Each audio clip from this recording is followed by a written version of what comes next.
for joining me today. I'm so happy to have you here. Can you just start by giving a brief introduction, like your name and which local you're with? Okay, my name is Carla Jones, and I'm with AFSCME Local 3090. Perfect. Can you just start by telling me a little bit about yourself, about your background, and how you ended up working for the city of Los Angeles? Okay, well, I was born in October 1964 in Detroit, Michigan. Yes, Motor City, Motown. And I was my family still, most of my family still reside there. I visit at least once a year. I try to, because most of my family, like I said, is there. My parents and my younger brother, we moved to California in about approximately 1974 to the San Fernando Valley in the Sylmar area. I don't know why they chose Sylmar, but that was what it was. And mostly through my whole childhood and early adult life, I lived in the west side of the San Fernando Valley. I attended high school at Granada Hills High for 10th and part of 11th grade. I ran track I ran track, which was my main event, 100, 220, and mile relays. But through my whole high school career, I ran track. And I graduated, transferred at the second half of my 11th grade and went from the other half of 11th grade to 12th grade to Alamany High, which is a Catholic school. That's where I finished out my high school career. And I'm not Catholic, but because at that time it was a good, nice private school that my parents chose to put me in. Yeah. And so I ran track then. I went to state meet. That was rewarding to me. That was a big thing back then and so forth. So yeah, high school was good to me. I then graduated in June of 1982 and attended Cal State Northridge. I went there for about 2 years and wanted to pursue a modeling career. So Okay. well, so I stopped school trying to deal with my modeling career, and of course that took a turn. It didn't last long, so I moved forward with still not in school yet, but my mom had been working for the city since we had moved here in 74. So I decided, she just happened to let me know that they were giving an exam, and I decided to take the test and applied for the clerk typist at the time. And during that time, it was, you would take the exam, and then the same day you'd hear, they'd let you know if you passed the exam and what your score was, and you'd even get set up for an interview at that same time, all in the same day. So I took the test that day, got an interview, and passed the test, and was hired on that same day. Wow. I had to go through, go through the interview process, I think a week after or something. But needless to say, June 17th, 1985, I was officially a clerk typist for the city of Los Angeles. That is where my career started. That's when, and after that, I started with the Department of General Services back then, 85, administrative office. Then I went to leasing and property management, where I learned a lot about the various properties that the city owned. We owned various properties throughout the city, and I learned a lot about that. However, that was not an interest for me as far as a further career move. I transferred out and went to LAPD. Tried to see what that was about. I was transferred over there as a clerk typist as well. And I was there from 1994 to 1998. And that didn't, I had my daughter in February 1997, still working for LAPD. I hung in there for about another year or so and then transferred over to Environmental Affairs Department. That was in 1998. They no longer have that department. And then I took the promotional exam for senior administrative clerk in 2000, January of 2000, and became a senior, at that time, senior clerk typist. And following that, in May 2001, I had my son, still with the city of LA, in sanitation, wastewater collections division. And I then enrolled in back in school during that time, and Los Angeles Trade Tech College. That's what I was enrolled in, and I was able to get my AA degree and a supervision certificate in the year of 2004. And I finally received my bachelor's degree in leadership in August of 2018. Thank you to the city of Los Angeles Sanitation and their reimbursement program. And I owe it all to them. And that is the highlight of my background. So do you remember what your mom used to do for the city and like what her experience was like? Like, do you remember her talking about working for the city? I do vague. I mean, she used to work. She started out as a clerk typist at the Oh, time in one of the smaller West Valley offices out in West Valley offices, and she was a clerk and she dealt in the refuse side. So she's always been in sanitation her whole city career, but on the refuge side, the trash side, and she did clerical work for them. She did enter their time and the guy's time, and just made sure that all their paperwork and everything was always processed properly and so forth. Uh, she was basically just their timekeeper. And it was quite a few guys in the office. A lot of the guys, there was, man, over 20, 25 guys. I think there was maybe 2 clerks in the office, and she was just happened to be one of them. And yeah, she moved up the ranks. She ended up being over the call center in downtown LA at our public works building off 12th and Broadway, my mother, as a principal clerk oh wow. over our sanitation call center. And she recently retired in May of 2015 at 70 years old with Wow. 40 years of service. So Wow. yeah. Oh, I don't know. I'm kind of going her route, but not really. Yes, that's awesome. That's Yes, awesome. ma'am. So what is your current title and what are some of the like your daily tasks? I'm currently an senior administrative clerk. It was formerly senior clerk typist, Okay. and I did work at the media center, which was one of our administrative offices off the 5 freeway. It's an office there, one of our bigger offices. And we also deal directly out of the public works. We have an office out of public works building too, off of 12th and Broadway. So the media center, a lot of the tasks that I had done, I supervised 2 administrative clerks. I formerly was and a clerk typist, I should say, excuse me, 2 administrative clerks, formerly a clerk typist, and then a delivery driver, a mail delivery driver. Yes.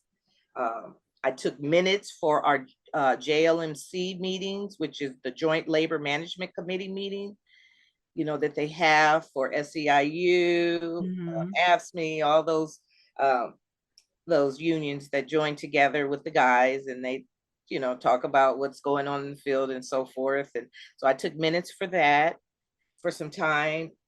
And Carmen as well, she was actively in there as well with me, overseeing and made sure that I took the minutes correctly and Right. so forth. And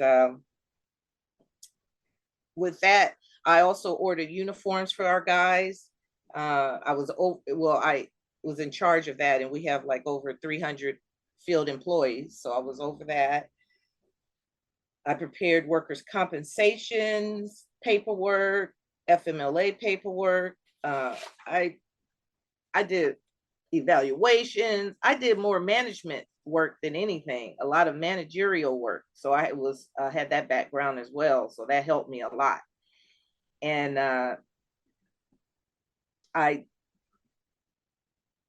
transferred to once I left, I decided to leave uh, the media center and come and work in the valley, which was closer to me where I live.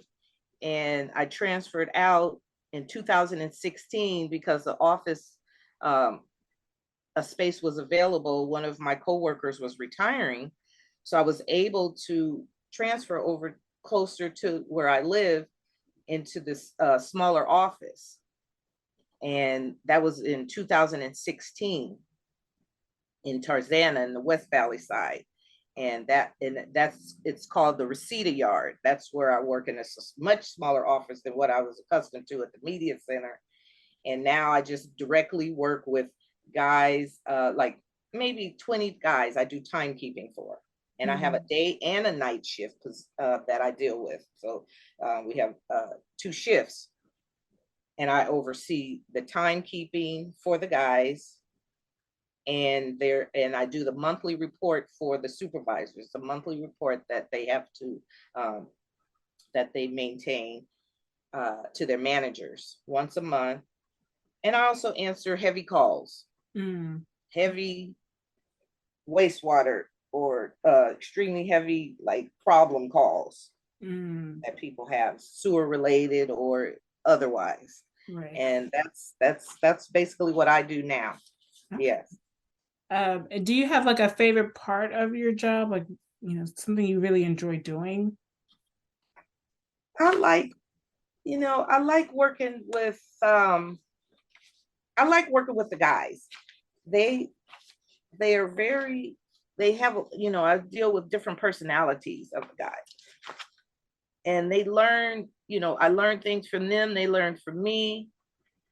And I'm a little spoiled also with that because I'm in the office by myself. I'm the only clerk in the office, senior clerk in the office, only woman in the office. So there's a lot of perks to that. Getting little gifts or, just personal interactions with them. Yeah. I work very independent. Uh, I love it that my supervisor is in another offsite location. She's at the media center. So they don't come to our office. They don't, I check in here and there, but just the fact that I have that, I'm very independent. And that's actually what's required as part of my job anyway, as a senior, because that is a supervisory level position in the clerical. Right. So you have to have that independency. And that's what I like about that too. And I like being in that position, and I like being there. So since you like dealing with the guys a lot, do you have any like heartfelt moments or funny moments that you've had with them throughout the years? Yeah, we've had some tragedies that we've come to, unfortunately, a gentleman that I was kind of close to, he committed suicide. Unfortunately, this was a couple of years ago, several years ago. And I thought that I had, he was going through a tough time, but I thought that he had overcome that, but apparently he didn't. Anyway, when you get into you involved in these guys and stuff, and like I said, each one has their own different personalities and so forth. You just get caught up in their lifestyle as well as they do mine, and we share personal information. Sometimes they can't even talk to other people. They just talk to me, being a woman, being an older woman. And just because a lot of these guys are young or just not, coming into the city or haven't been there, but less than, 5 years or so forth, or 10, maybe. That's not a lot still, but then I have the flip side of it too. we do fun things. We have office parties, like not parties, but meetings. And then Mm. they might throw in a barbecue or something like that, and the guys are, that's their reward to themselves. And I'm always made a part of it. Um, I'm like the mother of their little setup. They look up to me. And Right. that's an honor, that I think I reach people that way, some of the guys that way. And I put differences aside. And I like that because I'm a people person and I just like that interaction and to have that rapport with them. Yeah, that's very sweet. And yeah, that makes sense. I could see, yeah, you being like the mother of the group and everybody looking up to you and coming to you for advice and your experience, because that's very important in any workplace is having Abs- that person who has the experience. And yeah. Absolutely. Absolutely. I love Yeah. it. Yes. So your job is very community focused, right? um and so there are a lot of people, like you said, you answer a lot of calls.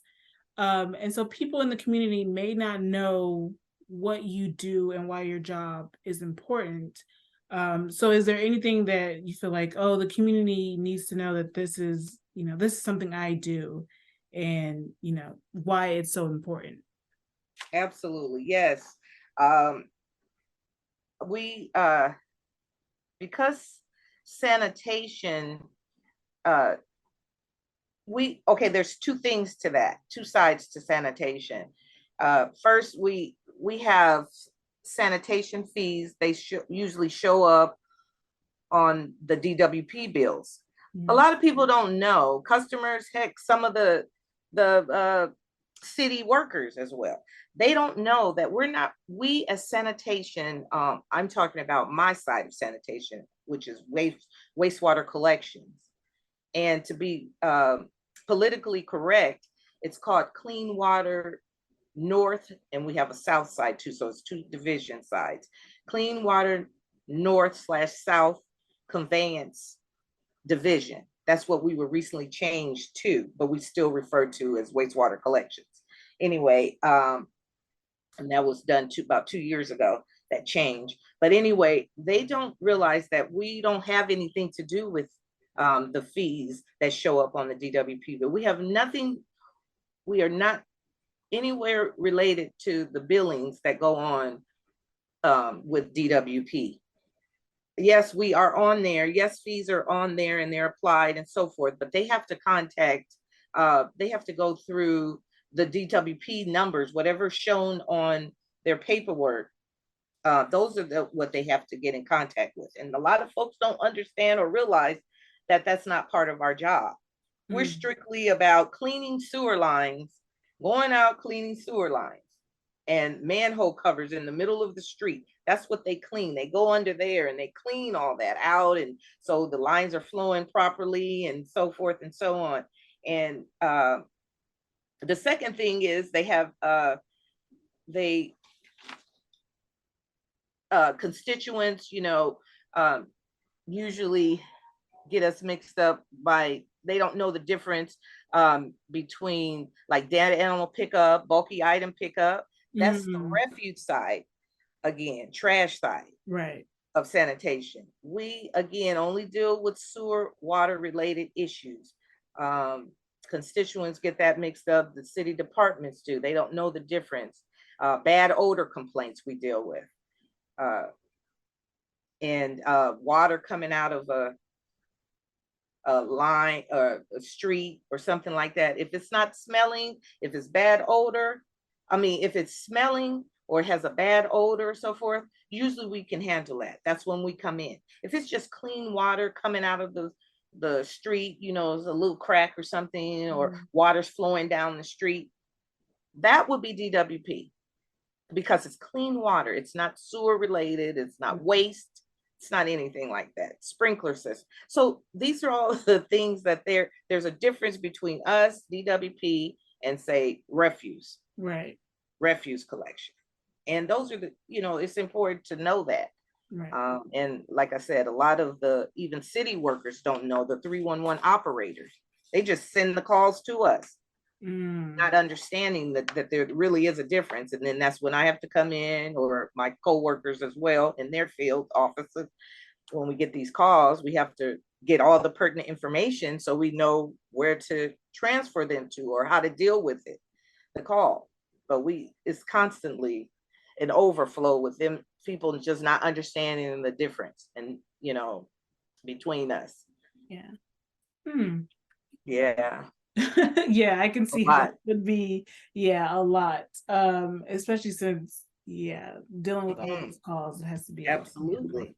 Uh, so Yeah. you've been with the city for a really long time. Like you've been there for a minute. Hmm. Um, was there a union back when you started? And were you like, when did you become like active and involved in the union? Yes. I've been with the city. I just made 38 years, June 17th of this year. Wow. And yes, and there was a union, it was active. I just wasn't a part of it. And Okay. to be perfectly honest, I didn't officially become really actively involved in the union until 2016. Okay. Shortly after I transferred out to the Valley, to this smaller office, I was nominated by my coworkers to become our team, if you will, point person Okay. for our PAT, which is called a process action team process action team. And that purpose of the PAT was to make improvements and better our workplace, just make a difference in the union. And of course, the union rep showed up, which was Carmen, and one of the supervisor would show up to represent the management side, and then my supervisor, and then all of my coworkers would show up, and we just basically I'd run the meeting, and we just go over, go around the table and just basically, let everyone talk and say what they feel, as far as a change being made, what Mhm. problems they may be having, what do they see, and if it's going to make a difference. If the union's going to make a difference, let me they present it to me, and of course I'd have to decide if it's going to make a difference or not for us, and if it's worth fighting for. Right. So it would just be different, go around the room, and everybody would have some, their own little problem or issue that should be resolved. We try to resolve it if we could resolve it, or if it needed to go to the negotiation table. So Mm. that's basically what the PAT was about. And so, like, again, I was actively involved in that until 2016. And then further later down the line, about 3 years ago, actually 4 years ago, Carmen pushed me to be a part of the actual negotiation team overall. And that's where I learned, like, I could actually see I was actually an active member, a part of the team at the table, Hmm. looking and seeing exactly what goes on, the ins and outs, the positives, the negatives, the advantages, disadvantages of the actual union. And it was quite interesting. I learned a lot from that. And the things that you have to go through just to uh, it's just a process. You got to Hmm. hear different things, all the problems, all the issues, and everybody has to justify why they want a change or why they need to make a change. And then of course money wise, definitely always an issue, and always um, that was always a problem. Someone, they were trying to get more money for certain reasons, or uh, you know whatever the case may be at that time. And it was just interesting to be a part of the table, the negotiation table, and I was glad that I was that she pushed me to do it. Yeah. And yeah, it was interesting. So why do you think it's important for people to be active in the union? uh well, I feel it's important because it maintains the rights of the workers. The union helps maintain the rights of the workers. It's good to understand your rights, and the rights of your fellow employees, they need to know that the union has their back in any situation, pretty much mostly any situation, yes. And to understand the side of management and supervisors and clerical workers and the field employees, there's a difference between each of those. Um, uh, and we come together. We, as the field employee, well, I'm not a field employee, but the clerical and the field employees, we kind of work hand in hand. Management and the supervisors are the ones that we have to look out for and make sure that they're not, trying to run amok over us and so forth. Right. So we have to watch our backs with them. And I believe, and the union does help with that and helps us to communicate better. And I don't know how we would do, how would we deal with the situation at hand in a bad situation if we didn't have the union to back us. Right. And they really help. It really helps for communication purposes. I agree. I agree. Yes. How would you say, how has the union benefited you throughout these years? The union, first of all, for my family benefit, the vision care is absolutely wonderful.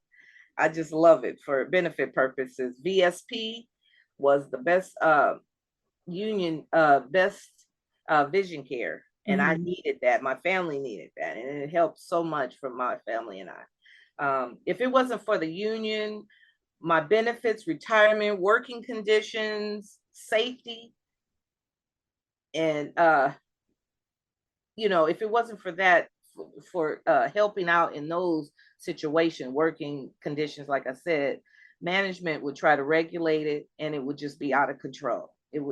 There's no way that we could, I could, work around it without that.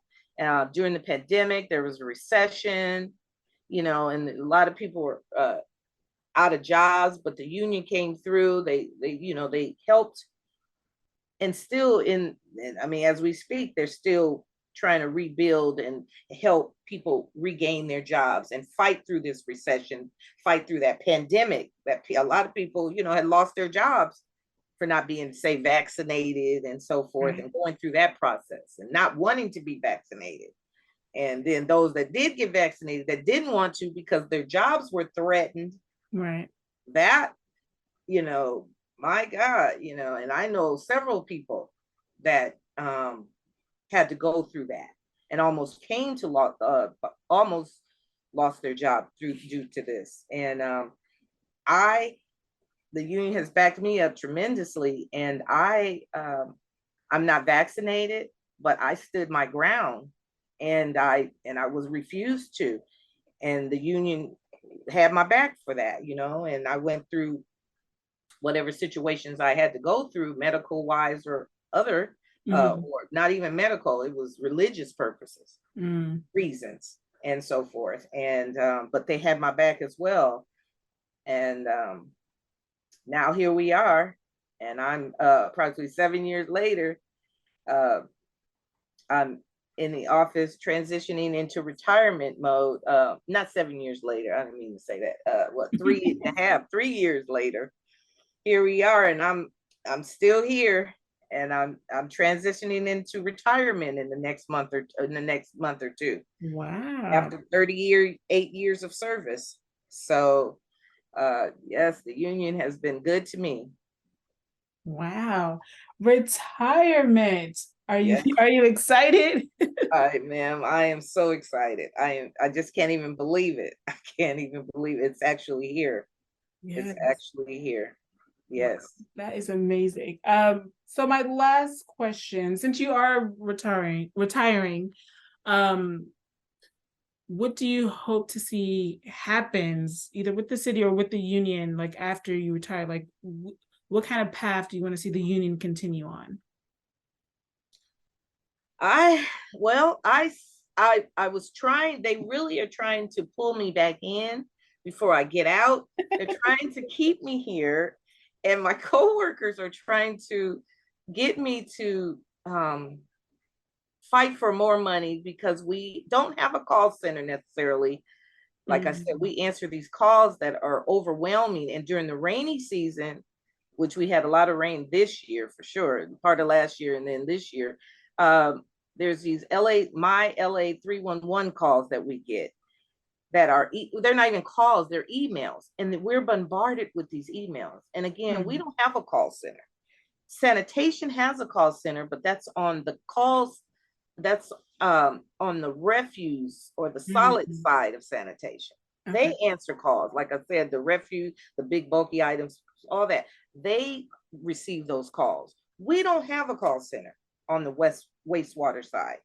So I was trying to initiate that into a negotiation process. And with because I know about it and I actually deal with it, I was trying to help see if they could implement that in there, um, the union. And I would like, I don't know if I can extend this time. I just don't. I'm trying to get one of my coworkers maybe to step in Mm. and take over for me. I would like to see them follow through with this. It could actually impact, I mean, it could really make a difference, maybe 15% more in pay. Right. Just, for us just going through the process of this, um, taking these calls or maybe starting a call center, and I believe it would make a big difference. So I would like to see that for the future. And putting this into the union, negotiation package for say July when I guess it's coming up, or towards the end of this month or so forth, middle of this month. I'd like to see that happen, but I just can't say that I can't promise them that I will be a part of it. Right. And it's unfortunate, but no one wants to step up to the plate but me. And I can't do another year. I don't see myself following through another year with this just to get an increase like this. So I hope for the best for them. But again, I'm still working on a couple of people to probably step in my place. So we'll see. Yeah, hopefully somebody steps up and you can see that be accomplished for future LA city workers, and hopefully it can help them out a lot. So Yes, ma'am. Yes. I hope so. Lord. Whew. I just want to say thank you so much for joining me. I really appreciate it, and this was a great interview, and I'm glad that more people get to know about you and the work that you guys do. Yeah, because bringing awareness to these positions that people don't often know about is important, because you guys do make a difference in your community. So thank you so much for joining me today. I appreciate it. Thank you, Miss Deja. I appreciate it, and I'm, thankful that I was given the opportunity to share this information. Thank you again. Thank you.